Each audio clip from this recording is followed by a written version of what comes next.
Ukraine Russia యుద్ధాన్ని అందరూ మరిచిపోయారు. ఎందుకంటే రష్యా ఉక్రెయిన్ చేస్తున్న పోరాటం యుద్ధంలా లేదు. ఏదో అలా సేఫ్ గేమ్ ఆడుతూ రష్యా ఏకంగా ఆయుధాలు వేస్ట్ చేయకుండా, ఖర్చు కూడా పెరగకుండా యుద్ధం చేస్తోంది. దీంతో ప్రపంచం కూడా ఆ వివాదాన్ని పక్కన పెట్టింది. కానీ శక్తివంతమైన ఇజ్రాయెల్పై ఏకంగా పాలస్తీనా తీవ్రవాద సంస్థ హమాస్ 20 నిమిషాల్లో దాదాపుగా 5,000 రాకెట్లను వేరువేరు ప్రాంతాల నుంచి మెరుపు దాడి చేసి ఇజ్రాయెల్ను ఉక్కిరిబిక్కిరి చేసింది. ఇజ్రాయెల్లో అయితే ఇంటెలిజెన్స్ వ్యవస్థలు నిద్రపోయాయి. రాకెట్లు దేశం మీద పడే వరకు హమాస్ మెరుపు దాడిని గుర్తించలేకపోయాయి. ఇజ్రాయెల్లో 3 ఇంటెలిజెన్స్ సంస్థలు వేరువేరుగా ఉన్నాయి.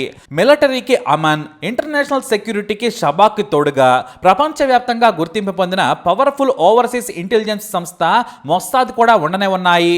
కానీ వందల మంది పారాచూట్లు, పారాగ్లైడర్లు వేసుకుని బాంబులు విసురుతూ, కాల్పులు జరుపుతూ ఇజ్రాయెల్ మీద మెరుపు యుద్ధం ప్రకటించారు. అంతేకాదు, శత్రు దుర్భేద్యమైన సరిహద్దు రక్షణ కవచాలను, సరిహద్దు మిలిటరీ పోస్టులను బద్దలు కొట్టి దేశంలోకి వచ్చేశారు. వందల మందిని కిడ్నాప్ చేశారు. ఓ వేడుక చేసుకుంటున్న ఫెస్టివల్ లొకేషన్లోకి చొచ్చుకొచ్చి వందల మందిని కిడ్నాప్ చేసుకుని పోయారు. వీరిలో చాలామంది మహిళలు, చిన్నపిల్లలే ఉన్నారు. అత్యాచారం చేస్తూ చిన్నపిల్లల మెడలను మేకలు కోసినట్లు కోస్తూ పైశాచిక ఆనందం పొందుతోంది హమాస్ తీవ్రవాద సంస్థ. ఇక వందలాది మందిని కిడ్నాప్ చేసి గాజా నేలమాళికల్లో దాచింది. వారిని బూచిగా చూపించి ఇజ్రాయెల్ జైల్లోని హమాస్ తీవ్రవాదులను విడిపించుకోవాలనేది వారి ప్లాన్. గతంలో ఒక్క ఇజ్రాయెల్ దేశస్థుడి కోసం 1000 మంది తీవ్రవాదులను వదిలేసింది ఇజ్రాయెల్. కానీ ఈసారి జర్మనీ నుంచి బ్రిటన్ వరకు ఫారినర్స్ ను కూడా కిడ్నాప్ చేసి శృతిమించిన ఆగడాలకు తెరలేపింది. ఈ మెరుపు దాడికి హమాస్ చీఫ్ మహమ్మద్ అల్దీఫ్ అలాక్సా తుఫాన్ అని పేరు పెట్టారు. మరోవైపు ఇజ్రాయెల్ సైన్యం ఇంటెలిజెన్స్ తమ దేశంపై జరిగిన దాడి నుంచి కోలుకోవడానికి 4 గంటలు పట్టింది. ఏం జరుగుతుందో తెలియని పరిస్థితి. చివరకు మిలిటరీ ఈ ఆపరేషన్ స్వాడ్ అని పేరు పెట్టింది. యుద్ధం మొదలుపెట్టింది హమాస్. ముగించాల్సింది, గెలవాల్సింది మేమే. ఇక చూస్తారు కదా మా పోరాటం అంటూ ఓ మిలిటరీ కమాండ్ మీడియాకు చెప్పారు. ఇజ్రాయెల్ జరుపుతున్న మెరుపు దాడులతో దాదాపుగా గాజాలోని వందల సంఖ్యలోని టవర్స్ కుప్పకూలిపోయాయి. 1000కి పైగా టార్గెట్లను నేలకూల్చింది. సాయంత్రం వేళ మసీదులో ప్రార్థనలు చేస్తున్న ఓ స్థావరంపై ఇజ్రాయెల్ రాకెట్ దాడి చేసి కూల్చేసింది. ఇక్కడే హమాస్ తీవ్రవాదులు ఉన్నారని ఇంటెలిజెన్స్ అనుమానం. ఇక ఇజ్రాయెల్ ఆధీనంలో ఉన్న వెస్ట్ బ్యాంకులోకి వచ్చి దాడులు చేస్తూ ఇజ్రాయెల్ పౌరులపై దాడులు చేస్తున్న వారిని కుక్కలను కాల్చినట్లు కాల్చారు. తీవ్రవాదులుగా గుర్తించిన వారిని లాక్కెళ్లి చిత్రహింసలు పెట్టి మరీ వివరాలు రాబట్టి చంపేస్తున్నారు. మొత్తానికి ఈ యుద్ధం ఇప్పుడు ఆగేలా లేదు. అమెరికా భారీక ఆర్థిక సాయం మాత్రమే కాదు, ఏకంగా అతిపెద్ద ఫైటర్ జెట్స్, క్యారియర్స్ ను కూడా పంపుతోంది.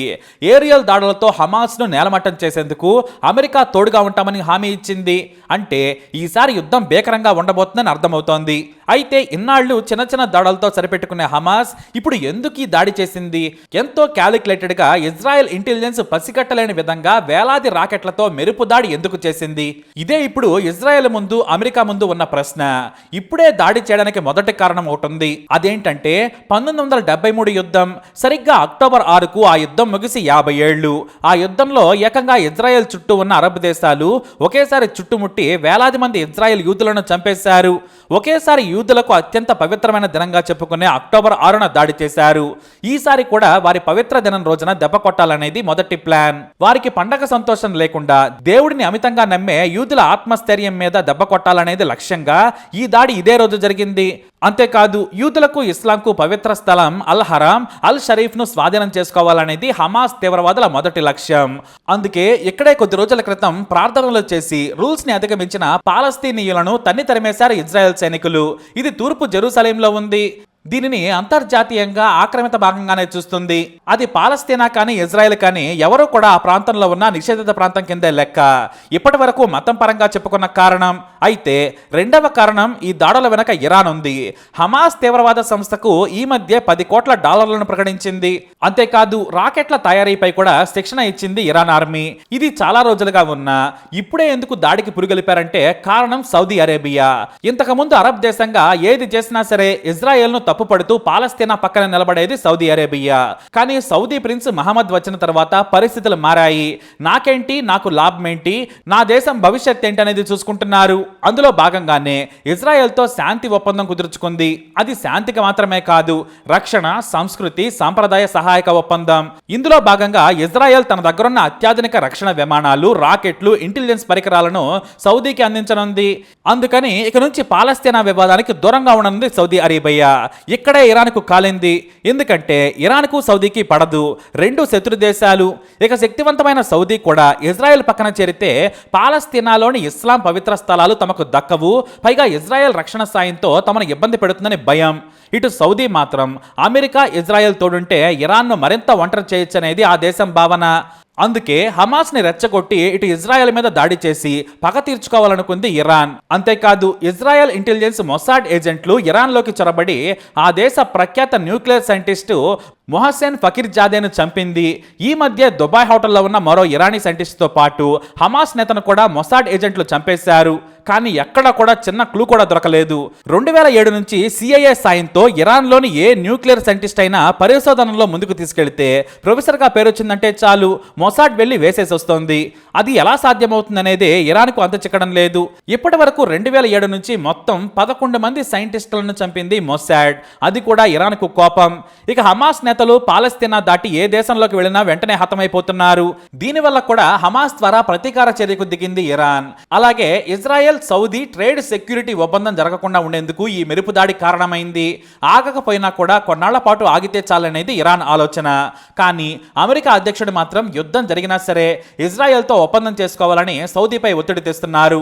ఇక ఇజ్రాయెల్ ముందున్న పరిస్థితి ఏంటంటే గాజాలోని ఆక్రమిత భాగాలు అంటే మొన్నటి వరకు తమ ఆధీనంలోని ఏరియాస్ను లాక్కోవడం, ఎయిర్ లాంచ్ జరగకుండా మొత్తం హమాస్ను క్లీన్ చేయడం ముందున్న పరిస్థితి.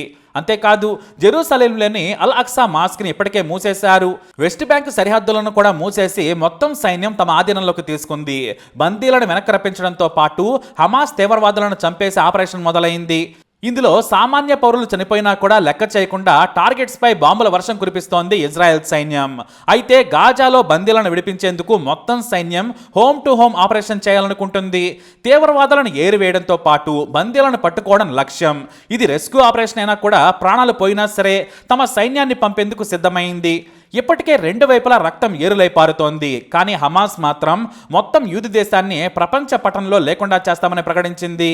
ఎందుకంటే లెబనాన్ సరిహద్దు దగ్గర కూడా ఇజ్రాయెల్పై దాడులు చేస్తోంది తీవ్రవాద సంస్థ హిజ్బుల్లా. వీరికి కూడా సరిహద్దు వివాదం కారణంగానే ఇజ్రాయెల్పై కోపం. పైగా ఈ హిజ్బుల్లా మొదటి నుంచి హమాస్కు మద్దతుదారు. ఎందుకంటే ఆర్థికంగా సాయం చేస్తోంది హమాసే కాబట్టి. ఇక యూదు దేశం స్థానంలో పాలస్తీనాను నింపుతామని తొడలు కొడుతున్నా అది అంత సులువేం కాదు. కాకి మాటలతో ఏదీ కాదు. అమాయక ప్రజలు ప్రాణాలు పోవడం తప్ప. హమాస్ వెనక్కి తగ్గిన పూర్తి ఆపరేషన్ ముగిసే వరకు ఇజ్రాయెల్ తగ్గనంటోంది.